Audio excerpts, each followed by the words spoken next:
తెలుసా మీకు అది? యాకరాజు గారు నమస్కారం అండి. ఒక చిన్న ప్రాబ్లం వచ్చింది. మీరు ఇంత ముందు పాస్టర్ గా ఉన్నప్పుడు లైన్ లో మీ విశ్వాసం ఎవరు వచ్చారు. అవునా సార్? మీరు అట్లా మైకు పెట్టమంటే తప్ప కాదా? నాకు అది చెప్పండి. హలో గోపి గారు, మీరు కంటిన్యూ అయితే అవ్వండి, లేదా మీరు కట్ చేసి వెళ్ళిపోండి సార్. మీరు కాసేపు ఆడుకుంటాం మేము. మీరు మాట్లాడలేరండి, దమ్ము లేదు మీలో. ఏం లేదండి, ఈయన దమ్ము లేదు ఏమంటారు, మీలో. రతన్ టాటా కోట్ల రూపాయలు సంపాదించుకుని ఆయన అంతా దాన ధర్మాలు చేస్తే, ఆయన జీవితం మొత్తం చేస్తే ఆయన నరకానికి వెళ్తారంట సార్. ఆయన డబ్బు ఉంది కాబట్టి చేశాడండి. పోరంబోకు వాళ్ళందరూ కూడా యేసుని నమ్ముకొని బాప్తీసం తీసుకొని ఎన్ని పాపాలు చేసినా, ఆఖరికి వీళ్ళ భార్యని రేప్ చేసినా, దారుణంగా చంపినా కూడా వాడికి శిక్ష పడింది సార్. వాడికి శిక్ష పడుతుంది. మీ పేరండి? సార్ నా పేరు యాక్టర్ రాజు అండి. నేను గతంలో పాస్టర్ని. సార్ చెప్పండి సార్, మీ పేరు? దేవరాజు సార్. దేవరాజు గారు, వెరీ గుడ్. ఇద్దరులో రాజు ఉన్నాడు. Very good very good very good sir. Sir sir మీరు ఏం చేస్తుంటారు? నేను assistant engineer sir. Assistant engineer, okay right sir.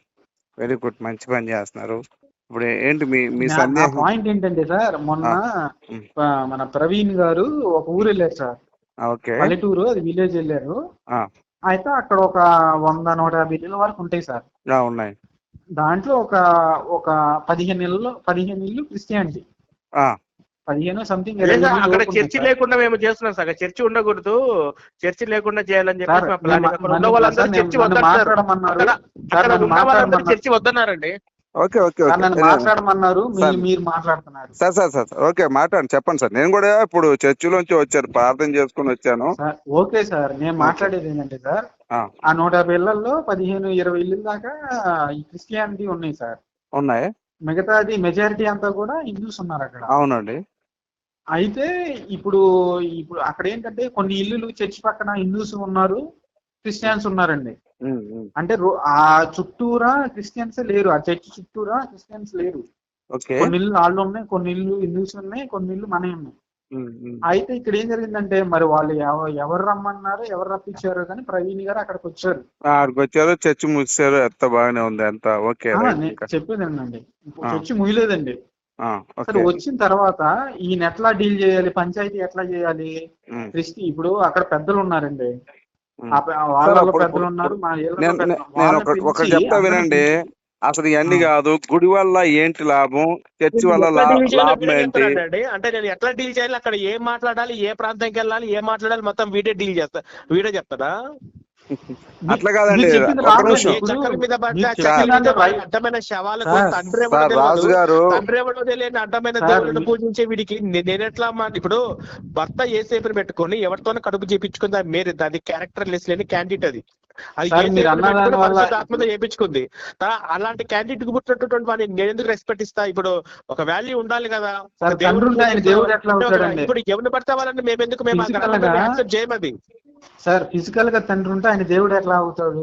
ఏమండి, ఒక నిమిషం ఆగండి. ఫిజికల్ గా తండ్రి, ఇంకొక రకంగా తండ్రి అంటే, ఇప్పుడు తండ్రి అవ్వాలంటే తల్లి ఉండాలి. తల్లి తండ్రి కలిస్తేనే ఓ పిల్లోడు పుడతాడు. అది మానవ ధర్మం. మనకేంది ఇంకోటికి ఏందండి? ఇప్పుడు ఓకే, నేను ఒకటి చెప్తానండి. బైబుల్లో ఎక్కడైనా యేసోపు ద్వారా మేరీని కలిస్తే పిల్లోడు పుడతాడని రాసిందా? లేదు, పరిశుద్ధ ఆత్ముడు ద్వారానే మేరీని కలిస్తే యేసు పుడతాడు అని రాసిందా? ఎక్కడైనా పాత నిబంధనలో పవిత్ర ఆత్మ ద్వారా మేరీకి గర్భం వస్తుంది, అప్పుడు యేసు పుడతాడు, ఆ యేసునే సిలువేసి చంపుతాడు, అప్పుడే మన పాపాలు పోతాయని పాత నిబంధనలు ఎక్కడుందో చెప్పండి. ఇప్పుడు ఈ క్యారెక్టర్ ఎక్కడుంది? ఏముంది యెషయా గ్రంథంలో? మనకి శిశువు పుట్టెను, అతను మన పాపముల నుండి విముక్తి చేస్తాడని చెప్పి యెషయా గ్రంథం. ఏమండి, ఈ శోధన చెప్పకండి. నేనేమడిగాను మిమ్మల్ని? పరిశుద్ధాత్ముడు ద్వారా మేరీకి గర్భం అవుద్ది, ఆ గర్భం వచ్చిన గర్భం యేసు, ఆ యేసే మనుషుల పాపాల కోసం శిలువ మీద మరణిస్తాడు, అప్పుడే మనుషుల పాపాలు పోతాయని యెహోవా ఎక్కడ చెప్పాడని అడుగుతున్నాను నేను. సార్, పాత నిబంధనలో యేసు అనే పేరు లేదండి. అసలు లేదు, అప్పుడు లేని క్యారెక్టర్ ని ఎలా తీసుకుంటారండి? చెప్పేదేనండి మీకు, యెహోవా అనేవాడే బైబుల్లో దేవుడు, యేసు అనేవాడు ఒక అమాయకుడు, ఒక నిర్భాగ్యుడు, అట్లా మాట్లాడితే ఏంటి ఎట్లా సార్? ఒక బలి పశువు మాత్రమే, అంతేగాని సార్ యేసు మీరు దేవుడు అట్లా కాదు. ఆది యేసు వాక్యం దేవుడు ఉండను, అంటే యెహోవా ఆది అందు ఒప్పుకోడు. వాక్యం ఉండే, ఆది అందు వాక్యం ఉండను, వాక్యం దేవుడై ఉండను, ఆ వాక్యమే శరీరధారి వచ్చిందని చెప్పి ఆ అంత పోసగుచ్చినట్టు ఉంటే అది ఇంకొకటి కూడా ఉంది. ఏంది, వాక్యము నశించును గాని ఆత్మ నశించదు. వాక్యాన్ని నమ్మినవాడు అవునండి నాశనం అయిపోతారు కానీ ఆత్మని నమ్మిన వాడు నిత్య జీవానికి పోతారని కూడా ఉంది. మరి మరి ఆ వాక్యాన్ని ఏం చెబుతావు? మరి సార్, వాక్యం తండ్రి కుమార నిర్వర్తికం అని పరిశుద్ధాత్మ రాసుంది. గురించి వాక్యం తెలుసండి అనేది నిర్వర్తికం, అది ఎందుకు సార్. పనికిరాదని రాసుంది. సార్ త్రిత్వం పైన పాస్టర్ జాన్ పాల్ గారు వీడియో చేశారు సార్, ఆ క్లియర్ గా ఉంది, జాన్ దాంట్లో పాల్ కడుపు చూడండి సార్. యాక్టర్ రాజు అనేవాడు లైన్ లో ఉన్నాడు అని చెప్పి జాన్ పాల్కో లేదా సాంబశివరావు గాడికో లేదా అభినవ్ దర్శన్ గాడికో అజయ్ బాబు గాడికో లేదంటే కరవల ఆయన సతీష్ గాడికో ఎవడికో కలుపు. మీలాంటి వాళ్ళతో వాళ్ళు మాట్లాడలేదు సార్ ఇప్పుడు, నాకు ఆత్తు కూడా పనికిరాలే కదా వాళ్ళు. నేను ఒకటే వాళ్ళు ప్రశ్న మాట్లాడేది అడిగాను, ఈ ప్రశ్నకి సమాధానం చెప్పు నువ్వు. యెహోవా చెప్పనప్పుడు యేసు ఎవడు? యెహోవా చెప్పనప్పుడు యేసు ఎవడయ్యా అని చెప్తున్నాను నేను. సృష్టికర్త యెహోవా, ఈడెవడు? యేసు అనేవాడు వచ్చి మా పాపల కోసం చావడానికి? మాకు యెహోవా చెప్పాలి కదా. యెహోవా చెప్పండి మీరు ఎట్లా చెప్తారు సార్? ఫస్ట్ ఉంది యెషయా గ్రంథం అంతా అదే కదా సార్. ఏముందో చెప్పా, పేరు చెప్పాయా బాబు. పరిశుద్ధాత్ముడు ద్వారానే మేరీ గర్భవతి అయింది, ఆ గర్భం ద్వారానే యేసు పుడతాడు. అప్పుడు ఆ యేసు పుట్టిన తర్వాత పిలాతు దగ్గర సిలువ వేయబడతాడు.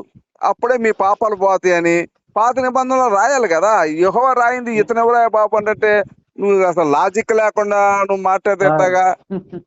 సార్ ఇట్లా రాస్తే బైబుల్ ని 5వ తరగతి కూడా అర్థం చేసుకుంటాడు సార్. ఎట్లా రాయాలి మరి? మరి బైబిల్ చదవాలంటే మినిమం డిగ్రీ చేసి ఉండాలా? బైబిల్ అర్థం కావాలంటే మినిమం డిగ్రీ కావాలా? బైబిల్ మాట ఉంది కదా సార్. అట్లా కదాయా.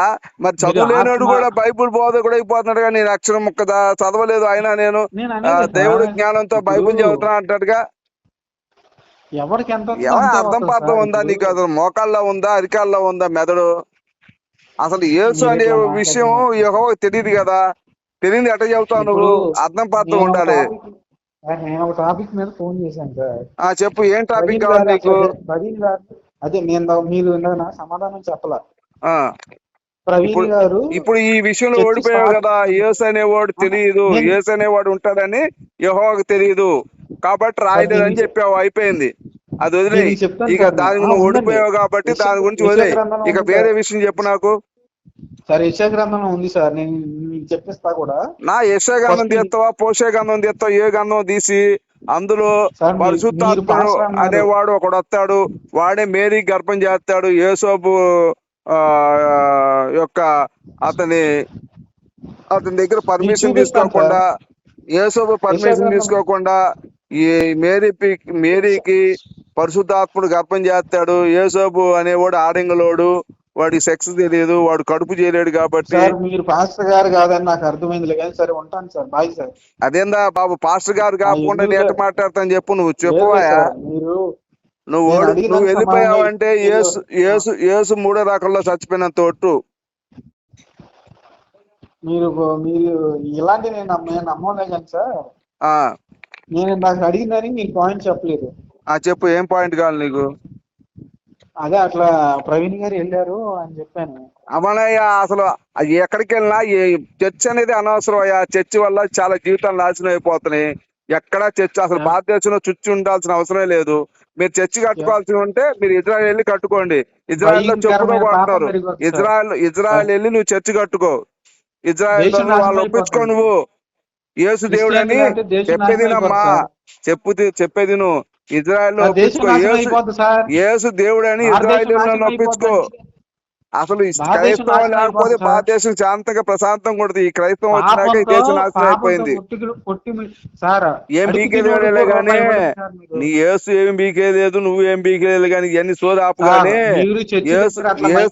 చెప్పేదినా బాబు, యేసు అనే చెప్పేదిను. యేసు అని ఒక అమాయకుని తీసుకొచ్చి పాపం అతన్ని అక్కడ రాళ్లతో చంపి ఉమ్మేసి ముళ్ళ కిరీటం పెట్టి గుణపాలతో పడి చంపి అతని శవాన్ని భారతదేశం దగ్గర తీసుకొచ్చి మీరు మా దగ్గర డబ్బులు దొబ్బుతున్నారు. ఆడ ఇజ్రాయెల్లో నచ్చినటువంటి యేసు భారతదేశంలోకి ఎలా నచ్చుతాడయ్యా? ఇప్పుడు నీ ప్రూఫ్ అండి అది. పిల్లానికి చెప్పేది వినమయ్యా ప్రూఫ్. బాబు, సోది మాట్లాడతావు. నీ పిల్లని దగ్గర నువ్వు మొగోడు అయితే ఇంకో దగ్గరికి వెళ్ళి నేను నీతో సెక్స్ చేసి పిల్లని కంటా అనొచ్చు.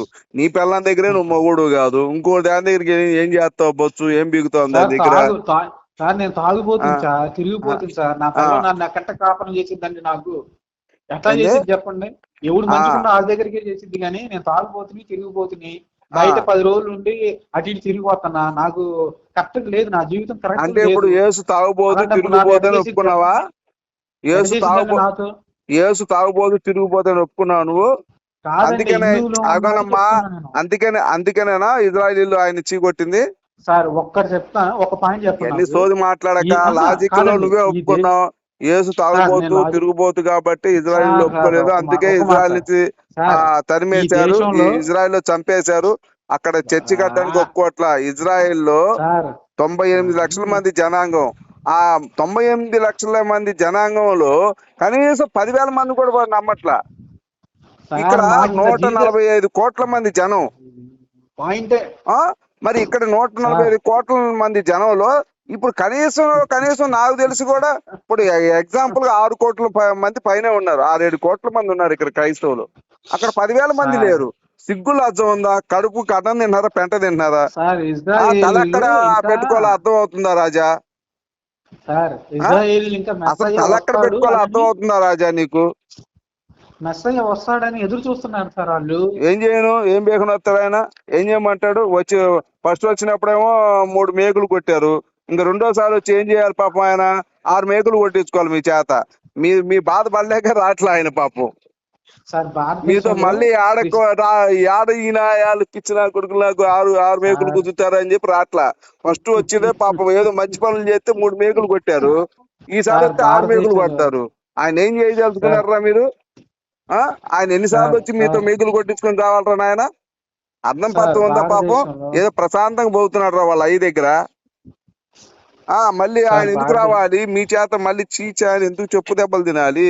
ఎందుకు మీ చేత ఉమ్ములు వేయించుకోవాలి? ఎందుకు మీ చేత చెప్పులు కొట్టించుకోవాలి? ఎందుకు మీ చేత 6 మేకులు కొట్టించుకొని రావాలరా? ఇంకెలా రావాలరా నా యేసు మీకోసం? అర్థం ఉందా? అర్థం పత్రం లేకుండా మాట్లాడుతావు. ఒక పాయింట్ సార్, ఈ భారతదేశంలో క్రిస్టియన్స్ ఉన్నారు, ముస్లిమ్స్ ఉన్నారు, హిందూస్ ఉన్నారు. అరే బాబు, ఈ భారతదేశంలో ముస్లిమ్స్ క్రిస్టియన్స్ ఉన్నారంటే అది హిందువుల యొక్క ఉదార స్వభావం, హిందువుల యొక్క ప్రేమ. ఈ భారతదేశం యొక్క మట్టి యొక్క అది ఆ ప్రేమ అభిమానం ఈ ఇతర మతస్థుల మీద జాతి దయ కలిగి క్షమాగుణం కలిగి ఉన్నారు కాబట్టి ఇక్కడ ఉన్నారా ఎదిపుగా. నువ్వు వెళ్ళి ఇజ్రాయెల్ చంపుతారు. ఇజ్రాయెల్ వెళ్ళి యేసు అంటే నీకు కూడా వేస్తారు 6 మేకులు. అమెరికాలో ఒక్కొక్కటి ₹1,00,000 చేతి వెళ్తున్నారు క్రిస్టియన్స్. అమెరికాలో ఆ ముండలకి చేతగా పోతే మా వాళ్ళు వెళ్ళి పని చేస్తే 1,00,000 కాదు 2 లక్షలు ఇస్తారా నాయన? 2 లక్షలు ఇస్తారు. ఊరకనే ఇస్తారా? వాడు అమ్మని దింగినోడు సొమ్ము ఇస్తున్నారా? ఎర్రిపుక పని చేస్తే ఇస్తున్నాడు వాడు. వాడు అమ్మని దింగిన సొమ్ము ఇవ్వట్ల వాళ్ళకి, ఇండియన్స్ కి. వాడు పని చేయించుకొని పని చేసిన దానికి డబ్బు ఇస్తున్నారు. కష్టపడకుండా ఇక్కడ యేసు నమ్ముకో, ఉన్నది అమ్ముకో, యేసుని పరిచయం చేసి పాస్టర్లు ఈ అమ్మలు దెంగిన సొమ్ము ఉన్నారని చెప్పి మా హిందువుల దగ్గర డబ్బులు దొప్పుతున్నారు వీళ్ళు. అర్థం పత్రం ఉందంటారా? అక్కడ పని చేస్తే డబ్బు ఇస్తున్నారు, ఇక్కడ మతం మార్చి డబ్బులు దింపుతున్నారు.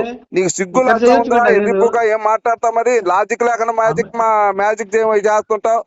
లాజిక్ ఉండాలి మాట్లాడడానికి. నీ దగ్గర కూలి చేస్తే నువ్వు డబ్బు ఇస్తావు, నిన్ను మతం మార్చి డబ్బు దింగటం ఎదిపుగా. అమెరికా ఎందుకు వెళ్తున్నావు? ఇండియాలో ఆడు మా మడ్డ కూడడానికి మా మడ్డ బాగా పొడుగుంది కాబట్టి మేము బాగా పని చేస్తాం కాబట్టి మా కాళ్ళ ఏళ్ళ పడితే మేము వెళ్ళి పని చేస్తే మాకు డబ్బులు ఇస్తున్నారు ఆడ అమెరికాలో. మడ్డ కుడుతున్నాను ఇండియా అనుకోండి. మరి మడ్డ కూడా ఎవడు మడ్డ కుడుతున్నా పో అమెరికా వెళ్ళు. అమెరికా వాడు ట్రంప్ మడ్డ కూడా పోయి నువ్వు ట్రంప్ మడ్డ కూడా పోరా. నాకు బూతులు తెప్పిస్తున్నావు నువ్వు నిజంగా రాజా. మరి అరే నువ్వు ఇండియాలో పుట్టి ఇండియాని నువ్వు దేశిస్తున్నావు అంటే నీ అంత దౌర్భాగ్యం అంటారా? నాకు అర్థం కాదు. మరి ఐ లవ్ ఇండియా అన్నప్పుడు అమెరికా వాడిని ఎందుకు మడ్డుకున్నావు నువ్వు? అసలు పొగుడుతుంది. పని చేస్తే డబ్బులు ఇస్తారా బాబు? నువ్వు ఎవరి దగ్గర పని చేస్తే డబ్బులు ఇవ్వకుండా ఏం ఇస్తావు? నువ్వు బ్యాక్ ఇస్తావా? నువ్వు పని చేసావుగా బ్యాగ్ తెంగ అంట డబ్బులే ఇస్తావు నువ్వు కూడా.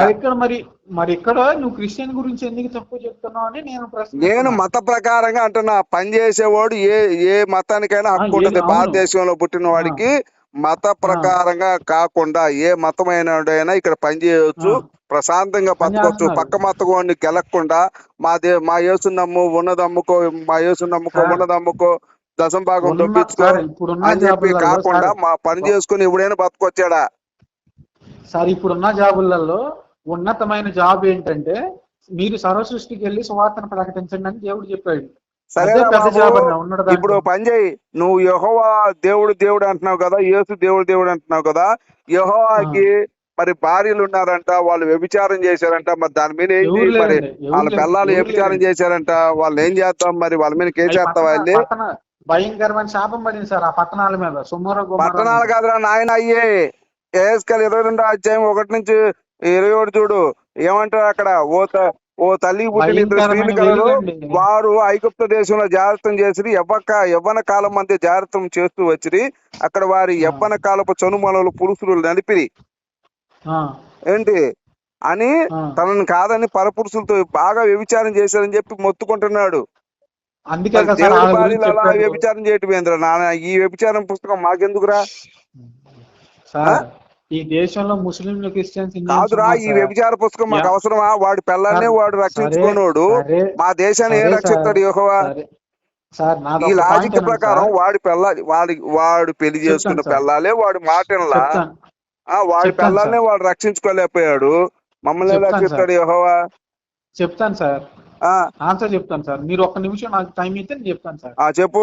ఈ దేశంలో ముస్లింస్ ఉన్నారు, క్రిస్టియన్స్. అరే మళ్ళీ సోది చెప్తా. నేను అడిగినా చెప్పు. వాడి పిల్లల్ని వాడు రక్షించుకోనోడు మనల్ని ఎలా రక్షిస్తాడంటున్నా నేను. దానికి దీని పాయింట్ ఉంది, చెప్తాను నేను సార్. ఇండియన్స్, క్రిస్టియన్స్ ఉన్నారు, ముస్లిమ్స్ ఉన్నారు, హిందూస్ ఉన్నారు. ఎవరు ఇప్పుడు మనుషులు ఉన్నారు కదా సార్, ఆ మనుషులు ఎవరు మంచిగా ఉంటున్నారు సార్? క్రిస్టియన్స్ మంచిగా ఉంటున్నారా? తమ్ముడు నీకు అర్థం కావట్లేదు తమ్ముడు, నాకు వాస్తవంగా నువ్వు అర్థంగా మాట్లాడుతున్నావు.